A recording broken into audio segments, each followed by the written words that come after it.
We have many tools that help us understand our surrounding environment to navigate and obtain value or resources from the world. Having developed in tune with our environment, we have become efficient in this process. Our genes have hard encoded our unique abilities to pass on to the next generation to make our current struggles more efficient. These current day habits are also interlinked with our psychology at the lowest level, equating to survival, at a mid-level relating to social bonds, and at a high level relating to organized societies. Many of our day-to-day behaviors are designed to serve us, but many also do not.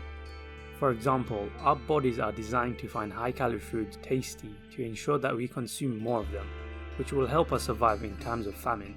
But in times of prosperity, our intertwined behaviors do not go away, which lead us to overconsume and develop health problems such as diabetes or heart problems. This same mechanism taps into our need for socializing, our need to belong, our need for approval, amongst many other needs. But like our genes adapted to scarcity, when times of prosperity occur, we are still limited by them. We can engage with people who are not good for us, or seek approval of the people who do not have our best interests at heart, or even pick up ideas or beliefs that we do not always agree with. These behaviors serve us because of our need to fit in, which meant back in our tribal days, we could have access to reproductive rights or access to food and resources. Today, the interactions we have with people can make simple disagreements or arguments much larger than they actually are.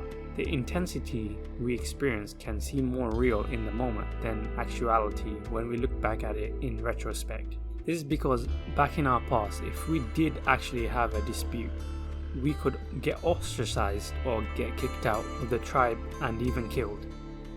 This is why, without judgment, what we see is how we behave. What we see is how our behaviors do actually serve us.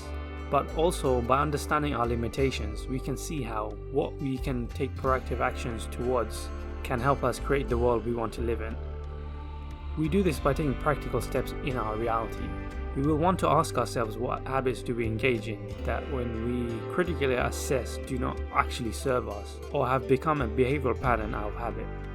Analyze what impact this behavior is having on your life, what this will do in your future if you keep prolonging it, and what will actually happen if you replace that behavior with something healthier. Taking an unbiased evaluation and seeing how integrating this healthy habit has an impact on your life. Does it improve your happiness? Does it improve your sense of purpose? Does it allow you to achieve your goals? Our tendency to cling on to our past identities is out of fear. This is because of our strong emotional instinct. Our strong emotional instinct is what we need to overcome through conscious awareness and logic to transform and manifest ourselves into reality. How many do you see? Look beyond the fingers. How many do you see?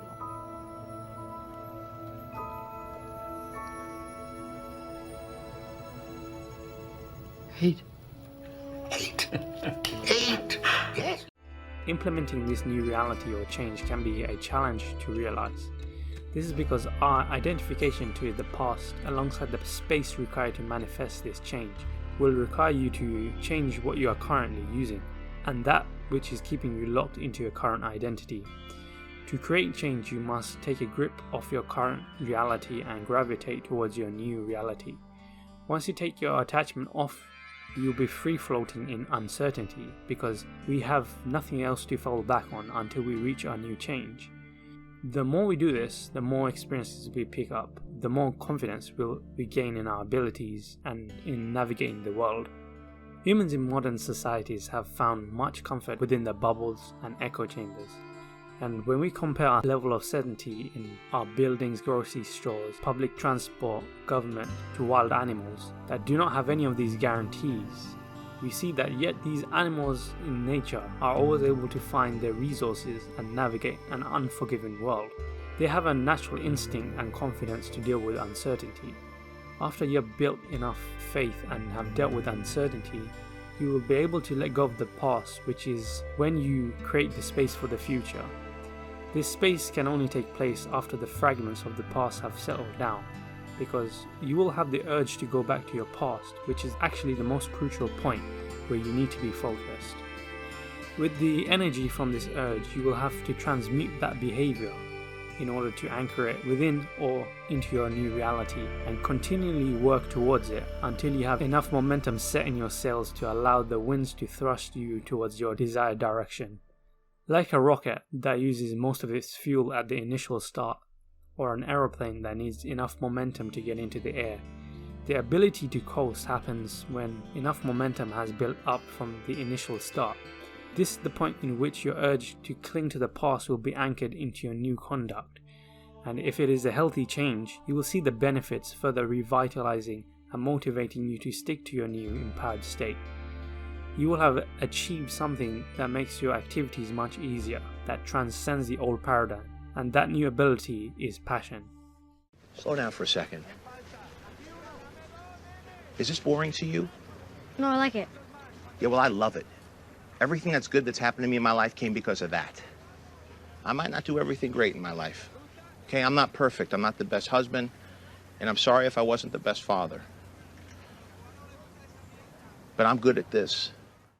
Once the opportunity to realize new change has taken place, the chance to retain the benefits will make you realize and contrast the past to the present, seeing the limitations of your past identity and the strengths you now gained.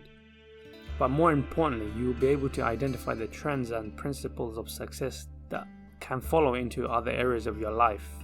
The lessons that are consciously recognized will point to the factors that were blind to you before the improvements of the past had taken place. After you've had a chance to analyze your weaknesses, having an opportunity to guide yourself in your new direction is now under your discipline, and as such you have the open space to explore your creativity, where previously you were blind to such a segment, where now this process is made efficient by a success gained through experience. Identifying new solutions requires understanding prior lessons for each time you reach boundaries to recognize when you were able to push forth and what was needed to break through. The new space created is the space to envision using your vision. Where you choose to go now, aside from being reinvented, will further the path and technique.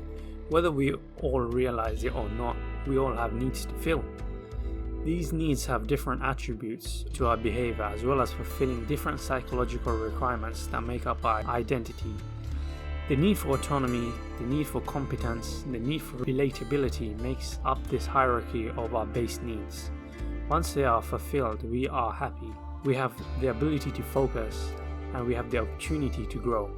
The need for autonomy tells us we have weight or value in our ability to make choices, and what we are doing has an impact from our own volition, with us being the source of action in our lives. This gives us our frame of success. It makes us accountable and fills our esteem on proactive actions, making us feel as if we have an influence on our performance, which can motivate us to take further action. The need for competence tells us that we can effectively meet the day-to-day challenges in our lives, helping us grow, develop, and learn, which sends the message of desire to learn and understand ourselves better, so that we can create a new goal to improve our education and help ourselves as well as others. This will be the foundation of our new ideas before we take action.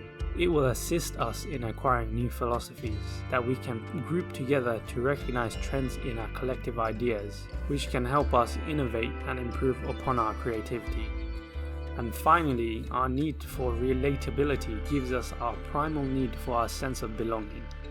It points to the need to connect with our fellow humans and share our knowledge so that we can all come together for the greater good.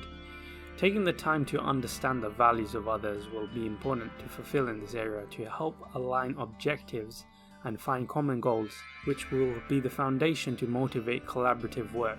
These foundations have a significant impact on our base pillars of esteem, and recognizing those helps fulfill lagging areas while strengthening your specializations, because humans with their feeble, delicate bodies did not make it through the survival of the fittest with our brawn, but with our ability to communicate and share ideas for the greater good. Our ability to collaborate in complex social dynamics allowed us to master our nature and understand our needs as individuals and as a collective, from which we can support and foster healthy bonds and create opportunities for growth as well as healthy partnerships.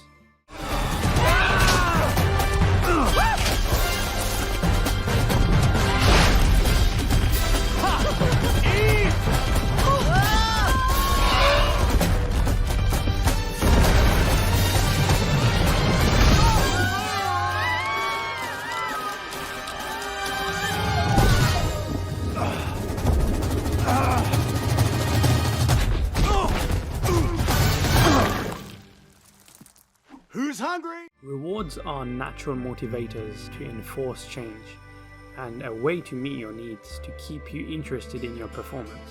Like mantras, rewards cater to our need for recognition and tell us that our return on investment has been worth it, alongside the compliments and accolades that come with them, to incentivize performance and growth in abilities to help you get to where you want to go and keep you focused on long-term goals. Rewards are intermittent forces or milestones to achievement. When working on challenging areas in any aspect of life, let alone your weaknesses, the difficulty of the task validates your performance, and the associated reward increases your self-perception to ground your ability for reaching your desired targets. Low reward is much more difficult to incentivize, as the mechanism of motivation and reward are lower, and the lower the challenge, the lower the reward opportunities, which, if this is something individual or personal, the multiplier for grounding confidence in ability, grounding esteem within experience is much more impactful for creating profound and lasting change. When you think about it, where the desire to create change comes from is from the orbits of that behavior. Transcending this instills the principles of logic into the process, where whatever paradigm you choose to motivate yourself towards is the reward. Or even if your process is the reward, the difference now is that it is not validated by your perception, but by way of performance. At a primal level, the reward has initiated change in your brain chemistry. But when you are the source of that motivation, then the energy or inspiration is not as important as your desire to create change.